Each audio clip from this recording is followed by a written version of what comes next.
Welcome back to Faulty Circuits. I hope you're all right. We join Calvin again on his adventures. Calvin rubbed his nipples gingerly. Oof! These are going to take a while to untwist all the way. Gosh! He sat by himself in the cold dungeon, wondering what was coming next. He was unaware of the goings-on outside. The door opened into the room again. This time it was two larger people. Albinks, they called themselves, he gathered. Not too many of his questions had received answers yet. Maybe these people would be a little more helpful. They each grabbed an arm and hoisted him to his feet. "What's going on?" Calvin stammered. "Where are you taking me now?" "The tower," they said together gruffly. "But why? Also, will it have a good view? I like to look at water and trees. I mean, maybe not beaches right now because it's still too soon, but cliffs might be okay, or bluffs. Is there any food there? That last guy really tortured up an appetite in me." The guards hissed. "You don't talk about Brad after what you did to him," the right guard growled. "After what I did to him?" Calvin's mouth fell open. "I can practically tie my nipples in a knot like shoelaces right now. What did I do to him?" "Shut up!" growled the left guard in response. Calvin whined the rest of the way through the town, into the castle, and up into the tower. Upon arrival, Calvin was thrown into a heap in the middle of the room. The big guards slammed the heavy wood door and barred it, then fled as fast as they could. It was dark without the sconce lights of the hallway. He could feel a cold draft from the tiny slot of a window beside his cot. "Well," he said to himself, "on the bright side, I have the rest of my life to finish my country music album." Calvin pulled himself up onto his cot, curled up into the fetal position, and fell asleep. Meanwhile, in the throne room, King Pike paced back and forth. The implications were great.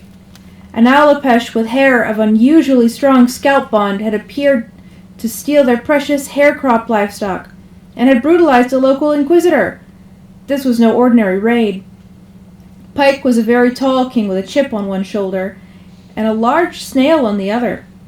His sloping eyes made him look perpetually sad, and he made an effort to be generous, but he was more wrathful than anything.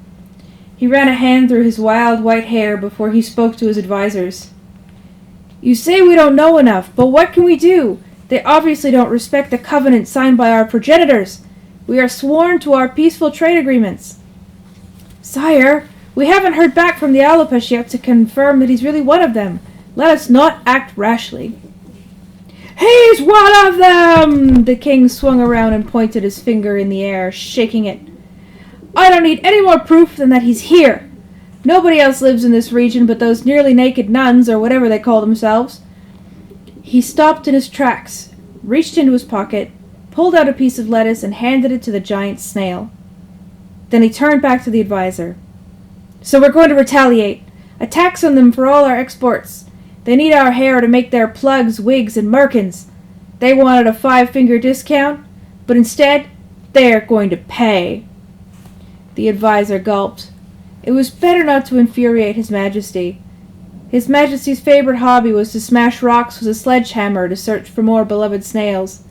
Now was not a good time to look anything like a rock. "Yes, sire, I'll have word sent straight away." The cloaked advisor left hastily. The response was confused. The Alapesh insisted that they had never sent a raid party into the Albinks territory. Furthermore, they rejected the tax on their trade items, retaliating by imposing their own extra charges for all textiles bound for the Albinks kingdom. Civil unrest stirred on each side of the border, each population fearful of the solar radiation exposure. Soon, there was chaos, but Calvin remained in his prison cell tower. He was surviving by sucking dewdrops from the window crevice and a small ration of cabbage pushed through the slot in the door every day. In fact, Calvin found a little bit more to help him survive. Rocking himself back and forth on the cot for so long had irritated the wall so much that pieces of it had broken off in exasperation. A softball-sized hole in the wall had appeared by the door. Not enough to get out, but plenty enough to lure wandering snails in with pieces of cabbage. said Calvin to himself, slurping a snail from its shell.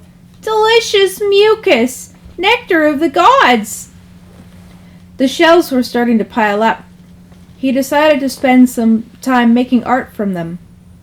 He managed to create some binding from the straw in the room, putting together a skirt of grass and shells. He wove them into his hair, and gave his elongated nipples some much-needed spiral coverage. He fashioned a particularly nice ring from a fairly big one. The next cabbage delivery, Calvin called to his attendee from the hole near the door. She could only see his face peeping through the window that he'd bothered into the wall. Please, nice lady, I want to talk to your king guy. I have a peace offering. I want to be friends." He smiled a little smile. She had heard what had happened to Brad and was fearful. She nodded quickly and fled. King Pike, weary of the tumultuous activity between his land and the next, decided to accept the invitation to parley. With an entourage of armed guards and his beloved shoulder pet, he climbed to Calvin's cell in the prison tower. They wrenched the door open to reveal Calvin, cross-legged on the floor, decorated entirely with husks of his mollusk babies, and in each hand a large snail. He slurped one up before their eyes, then held the other up as an offering, his face covered in slimy snail leavings. "Oh, hey, guys! There's enough mucus here for everyone. Want some?" King Pike, naturally white as a sheet, as with all of his people, paled to near invisibility. He clutched his heart and fell to his knees. The guards raced in to catch him mid-lurch. "Oh, you're the king. I made you a ring from one of these snaily guys. I hope we can be friends now." The king gasped to his guards. "Get rid of him! Throw him back! Give him back to his fucking people! Ah, my babies!" The king made a sickly whimpering sound. He clutched the shells strewn about. And so, Calvin found himself in exile. Bound and gagged, they threw him across the border where the Alopesh people would find him. "Oh my gosh," he thought, "I'm finally out of the tower. This is the best day of my life." He inchwormed his way into the darkness. Nobody for miles, but another quiet town ahead.